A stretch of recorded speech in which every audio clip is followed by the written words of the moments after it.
Good morning बच्चों, मैं आपकी 5th क्लास की हिंदी टीचर अनुपमा बोल रही हूँ। जैसे कि बच्चों अभी आपने चैप्टर जो वीडियो के द्वारा देखे होंगे, अब हम आगे के चैप्टर रीड कर रहे हैं।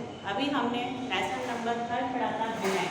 विनय का मतलब होता है नम्रता, यानी किसी के प्रति नम्र व्यवहार होना, यानी स्वभाव।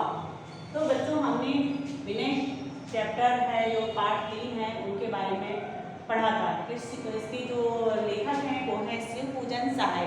तो शिवपूजन सहाय ने जो समाज के में देखा है उस लेख को प्रस्तुत किया है कि इंसान को कैसा होना चाहिए, विनय यानी नम्र होना चाहिए। तो हमारे लिए नम्रता कितनी जरूरी है तो उसको बता रहा हूँ, है ना। तो विनय में क्या होता है, नम्रता होती है ना, इसका मतलब नम्रता होता है, स्वभाव का नम्र होना। तो बच्चों हमने इसमें पढ़ा कि एक जो नम्रता है तो वो इंसान का इस विनय है जो सभी सद्गुणों का सूत्र है तथा मनुष्य का सबसे सुंदर आभूषण है। यही इस विचार का लेख का मूल भाव है। तो हमने इसमें पढ़ा हुआ था कि विनय क्या है ना। तो विनय के बारे में हम बच्चों पढ़ेंगे आज इस चैप्टर में। आगे का जो आपका चैप्टर है आगे और रह गया है, हमने अभी कंप्लीट नहीं हुआ है, तो हम उसके बारे में पढ़ेंगे। विनय का अर्थ होता है नम्रता। नम्रता का अर्थ होता है स्वभाव की कोमलता। हमें घमंड का न होना ही नम्रता है। सचमुच मनुष्य बनाने के लिए जिन अच्छे गुणों की जरूरत होती है वो क्या होती है, वो होती है नम्रता। यानी मनुष्य को अच्छे गुण बनाने के लिए नम्रता होना बहुत जरूरी है, तभी मनुष्य के अच्छे गुणों को हम देख सकते हैं। अगर नम्र नहीं है, उसे किसी प्रकार का घमंड है, तो वो मनुष्य में किसी काम का नहीं है, क्योंकि घमंड हमेशा उसका बुरा ही होता है। और जिस लोगों में नम्र है तो उसके परिवार में या बाहर कहीं भी यानी किसी चीज़ की कोई परेशानी नहीं होती और आराम से उनका जो भी प्रॉब्लम आती है सॉल्व हो जाती है। तो हमें कोई चीज़ है या किसी चीज़ की परेशानी को हम नम्रता से सॉल्व कर सकते हैं। तो हमें विनय होना इतना ज़रूरी है। विनय होने से हमारी बहुत सारी चीज़ों को दूर करती है। तो बच्चों आज हम करेंगे कि जो विनय होता है उनमें कितने उसके आराम से हर चीज़ को सॉल्यूशन मिल जाता है। तो आज हम इस चैप्टर में रीड करेंगे कि जैसे कि इसमें बताया हुआ मनुष्य को सचमुच मनुष्य बनाने के लिए जिन अच्छे गुणों की जरूरत होती है तो क्या होता है, विनय एवं प्रधान गुण होता है, यानी एक अच्छा गुण कहलाता है विनय होना। विनय क्या होता है, शीतल जल होता है, वह शीतल जल का काम करता है। यानी कोई परेशान है, अगर हम उसको कुछ नहीं कर सकते, हम अच्छा बोलकर उसको बहुत सारी प्रॉब्लम से दूर कर सकते हैं। तो हम कम से कम बुरा नहीं बोल सकते, बुरा मत बोलिए उसके लिए। बुरा बोलेंगे तो और वो जो सामने वाला और परेशान है तो और परेशान है। कम से कम हम अच्छा बोलने की कोशिश करें, उसके साथ अच्छा व्यवहार करें। और जो हमारी बोली होती है, जो हम बोलते हैं, तो वो कई जगह उसे हमें याद करता है, उसके गुणों को याद किया जाता है, उसकी विनम्रता को याद किया जाता है ना। तो अपने हृदय से क्या करना चाहिए, हमें अभिमान को विदा कर देना चाहिए और कोमलता का और वाणी में मिठास लानी चाहिए। तो बच्चों आज हम इसी बारे में पढ़ेंगे कि हमें हमेशा कोमलता और विनम्रता से लोगों के सामने पेश। देखिए बच्चों, जैसे कि हमने यहाँ तक जो चैप्टर रीड किया हुआ था, इसे हम आगे भी रीड करेंगे कि इसके बारे में क्या था। पार्ट 3 है आपका, तो हम इसे पढ़ेंगे। यहाँ तक हमने रीड कर चुके हैं ना। अब हमें कहाँ यहाँ से रीड करना है। विद्या से क्या होता है, बुद्धि बढ़ती है, यानी जिसके पास विद्या है, जिसके पास ज्ञान है, तो उसकी बुद्धि और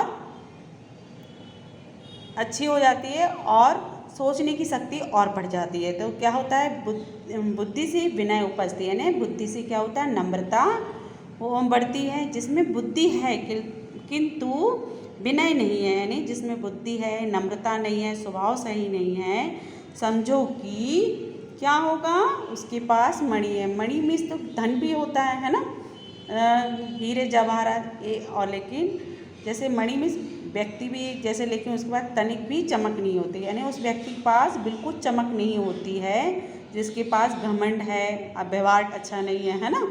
ऐसा व्यक्ति जिनके पास विनय है और उसके पास सभी गुण अपने आप जगमगाते रहते हैं। जिनके पास विनय होती है ना, जिसके पास मीन्स नम्रता, विनय का मतलब क्या होता है, नम्रता, तो वो सभी गुण अपने आप में जगमगाते हैं। उसके गुण क्या होता है, अपने आप में जगमगाते हैं, मीन्स लोग हमेशा उसकी तारीफ़ भी करते हैं। आप अगर देखा होगा कहीं भी होते तो लोग क्या कहते हैं कि अरे वो व्यक्ति तो बहुत अच्छा था, उसने मुझे हेल्प की, या किसी चीज़ में आपको मदद करते तो क्या कहते हैं, वो तो यानी बोलता है तो भी हमें अच्छा लगता है ना, कि वो तो बहुत अच्छा बोलने में। तो नम्र व्यवहार वाले व्यक्ति को हमेशा लोग याद करते हैं, बल्कि घमंडी व्यक्ति को नहीं करते हैं, है ना।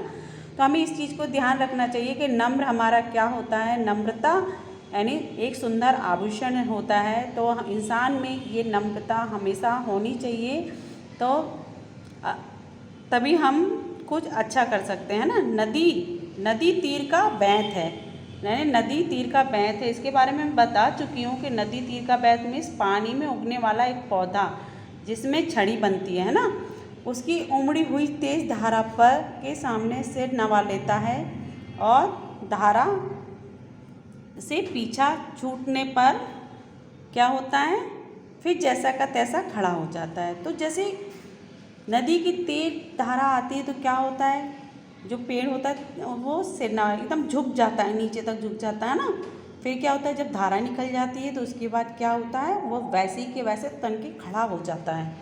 तो पुनः उसी तट पर पेड़ बनकर खड़ा रहने के कारण बाढ़ से क्या होता है, उखड़कर धारा की चपेट में बह जाता है। तो जैसे कि तैसे तन के खड़ा हो जाता है, और जब बाढ़ आती है तो फिर क्या होता है, वो जड़ से उखड़कर धारा की चपेट में क्या हो जाता, बह जाता है। ऐसे ही इंसानों के साथ है ना, कि ऐसे ही बड़ों के सामने क्या करते हैं लोग, घमंड से मतवाला होकर अकड़ने से क्या होता है,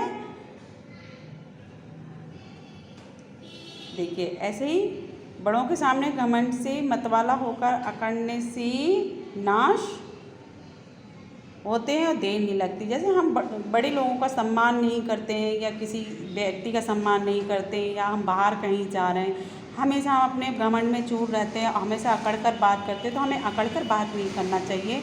अकड़ने से क्या होता है, हमारा ही नुकसान होता है, और हमें उस चीज़ को कई बार हमें उसको भुगतना पड़ता है ना। तो हमें लोगों की रिस्पेक्ट करना चाहिए, और हमें विनय भाव से लोगों के सामने पेश आना चाहिए, है ना। ऐसे नहीं कि हम अकड़ के, तो हम उसमें क्या होता है, हमारा ही नुकसान हो जाता है। तो बच्चों, हमने यहाँ पर रीड किया, और अब इससे हम आगे नेक्स्ट चैप्टर पे रीड करें। देखिए, दुष्टों पर भी विनीत भाव से शासन किया जा सकता है। यानी दुष्ट में कोई व्यक्ति बहुत अकड़ है या कुछ अलग नेचर का है, तो हम उस पर भी शासन कर सकते हैं। आहिस्ता आहिस्ता उन्हें भी विनय का पाठ पढ़ा देना संभव नहीं है। यानी हम उन्हें आहिस्ता आहिस्ता में धीमे धीमे क्या कर सकते हैं, विनय में नम्रता का पाठ पढ़ा देना कोई असंभव बात नहीं है। उन्हें भी हम अच्छी, यानी संगत का तो असर होता ही है ना बच्चों। जब हम जैसी संगत करते हैं तो वैसे ही सीखते हैं। तो अगर हम कोई अच्छे व्यक्ति की संगत करेंगे तो हमें क्या होगा, हम धीमे धीमे अच्छी चीज़ें उनसे सीख जाएंगे, है ना। तो हमें अच्छी चीज़ सीखना चाहिए। लोगों से अकड़ और इस तरह से बात करना, ये तो गलत बात, और हमें इस तरह के गुणों को नहीं अपनाना चाहिए। तो हमें क्या करना चाहिए, आहिस्ता आहिस्ता उन्हें भी विनय का पाठ पढ़ा देना संभव नहीं है। हम उन्हें भी अच्छे गुणों को सिखा सकते हैं। तो हमें ऐसी संगत का साथ करना चाहिए जिससे हम कुछ अच्छा सीख सकें, कुछ हमारा, यानी हमें भी कुछ उन चीज़ों का फल सीख सकें, यानी कुछ अच्छा जो हमारे लिए उपयोगी होता है, और हमें लोगों के सामने कभी कोई हमें गलत ना कह सके, है ना। तो विनय मनुष्य का शांत भाव से रास्ते पर चलना चाहिए। विनय मनुष्य को शांत भाव से रास्ते पर चलना चाहिए, यानी नम्रता से मनुष्य को शांत भाव से रास्ते पर चलना चाहिए। तो धीर गंभीर चाल वाला व्यक्ति क्या होता है, धीर गंभीर चाल का प्रभाव मंद लोगों पर भी पड़ता है। किस पे, जो कम बोलता है या ज़्यादा बोलता नहीं, या ज़्यादा अपनी किसी से मतलब नहीं, तो उन पर भी इन चीज़ों का प्रभाव पड़ने लगता है।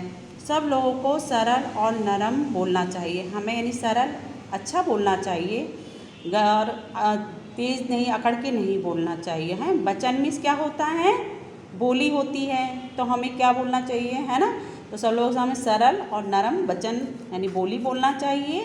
मीठा बोलने वाला जगत को जीतने वाला होता है। जगत में संसार को जीतने वाला होता है ना, होता है। और बड़ों से अदब से बर्ताव करो। बड़ों से अदब मीन्स क्या होता है, अदब में इज्जत, मान, मर्यादा, है ना। तो उनका बर्ताव अच्छे से बात करना चाहिए।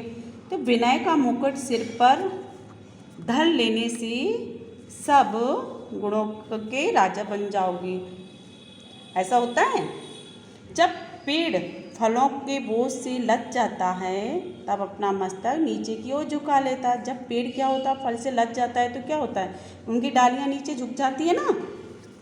हाँ, और जब कोई लता फूलों के बाहर से नपती है, यानी जब क्या होता है, जब कोई लता फूलों के बाहर से नपती है यानी में झुकती हैं, तब क्या होता है, ऊपर से नीचे लटक पड़ती हैं। और जल से भरे मेघ पृथ्वी तक लटके नज़र आते हैं। मेघ क्या होते हैं, बादल, है ना। तो वो हमें नज़र आते हैं। ऐसा होने से पेड़, लता तथा मेघ की सुंदरता चौगुनी बढ़ जाती है। ऐसा होने से क्या होता है, मेघ की सुंदरता यानी बादलों की सुंदरता चौगुनी बढ़ जाती है। जैसे कि इसमें लिखा, बरसे ही मेघ भूमि नियराए, है ना। तो लिखा नियराए मीन्स पास आकर, हाँ, नवई बुद्ध विद्या पाए। नवने से हमें हमारा कुछ बुरा नहीं होता, अच्छा ही होता। हम जहाँ झुककर बात करते हैं तो नवने से क्या होता है, हम कुछ अच्छा ही होता है, अकड़ के बात नहीं करना। तुम लोगों के रूप और ज्ञान की शोभा भी अधिक बढ़ जाती है। तो क्या होता है, ज्ञान की यानी जो लोग की ज्ञान की शोभा और अधिक बढ़ जाएगी जब विनय को अपने गले का हार बना लोगे, नम्रता को अपने गले का हार बनाओ। तो प्राय देखा गया कि विद्या बुद्धि वाले मनुष्य जहाँ जहाँ कठिनाई से पहुँचते हैं वहाँ विनय मनुष्य बेखट के पहुँच जाए। जहाँ विद्या बुद्धि वाले मनुष्य कठिनाई से पहुँचते हैं, कितना संघर्ष करते हैं ना हर चीज़ के लिए, और कठिनाई से हर चीज़ को पाते हैं। तो विनय हमारे लिए बहुत ज़रूरी है ना, पहुँच जाते। पर जो मनुष्य विनय का तिलक लगा लेता, मीन्स जो मनुष्य विनय नहीं होता है, हमेशा अकड़वा, और वो जानबूझकर ऐसे करेगा कि मैं बहुत नम्र व्यक्ति हूँ, मैं बहुत अच्छा हूँ, यानी मीन्स अपना वो उस चीज़ का डंका बजाता या अपने तिलक लगा लेता है, तो उसके तमाम जगह टैट तो हो जाती है, मीन्स जगह जगह पहुँच हो जाती है उसकी, और डींग हाँकता है और ऐंठता चलेगा। उसे सब जगहों से क्या होता है,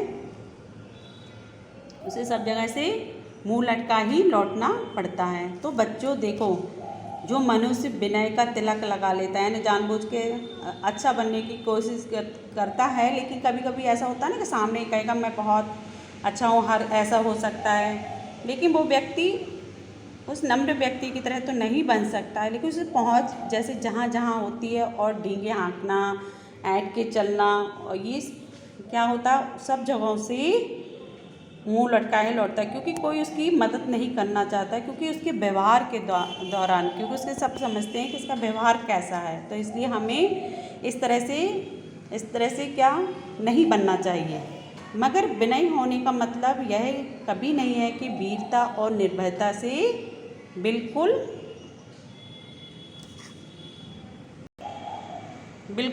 हाथ धो लिया जाए। डरपोक बनकर अपने नीचहीन समझकर सबके सामने अदब करने को विनय कहते हैं। ऐसा सपने में मस्त भारी भूल है, समझना, भारी अपमानों को सहकर दांत निपोड़ते रहना विनय नहीं है ना। क्या लिखा है, जिस विनय में वीरता नहीं उसको कायरता कहते। तो देखो, एक यहाँ पर बताया है विनय और कायरता में अंतर बताया है कि विनय और कायरता में क्या है। विनय होने का मतलब ये नहीं है कि वीरता और निर्भयता यानी कि हम वीरता से उस चीज़ को, गलत चीज़ों को सुनते रहें और हम अपने इसी चीज़ में वीरता समझते रहें कि नहीं हम सही कर रहे हैं। तो ऐसा नहीं होना चाहिए कि निर्भयता से बिल्कुल हाथ धो लिया हो कि नहीं, हमें डरपोक बनकर अपने नीच हीन समझकर सबके सामने अदब करते रहें, हम लोगों की इज्जत करते रहें और लोग गलत कह रहे हैं हम उनको भी सुनते रहें, और जब हम कुछ गलत नहीं करते तो भी सुनना पड़ता है। तो ये क्या है, ये नम्रता नहीं है ना। हमें लोगों की रिस्पेक्ट करना ये सब, लेकिन हम जब वो है सामने वाला कोई गलत कह रहा है तो हमें सामने क्या है, डट कर उस चीज़ का जवाब देना चाहिए, है ना। गलत बातों को नहीं सुनना चाहिए। ऐसे सपने में भी मत समझना भारी भूल है। अपमानों को सहकर दांत निपोड़ते रहना विनय नहीं कहलाती। यानी कोई अपमान कर रहा है या हम किसी का देख रहे हैं और वो बात गलत है और तब भी हम यानी विनम्र भाव से उसको सुन रहे हैं कि हम विनय होकर और नम्रता से उसको सह रहे हैं, तो ये वीरता नहीं कहलाती है, इसको कायरता कहते हैं। तो बच्चों, हमने ये चैप्टर यहाँ तक समझा। आज हम यहाँ पर ये चैप्टर यहीं पर ख़त्म करते हैं। अभी आपका और है आगे, लेकिन टाइम आपका पूरा हो चुका है। अब हम नेक्स्ट टाइम इसको कंप्लीट करेंगे। तो बच्चों, आप इसको बुक ज़रूर परचेज़ कर लीजिए, जिससे आप क्या और अच्छा पढ़ सकते हैं, और हमें वीडियो देखना है इसके लिए, और हम अच्छे से अच्छा उसको और समझ सकते हैं। तो बच्चों, यही क्लास, बाय बच्चों।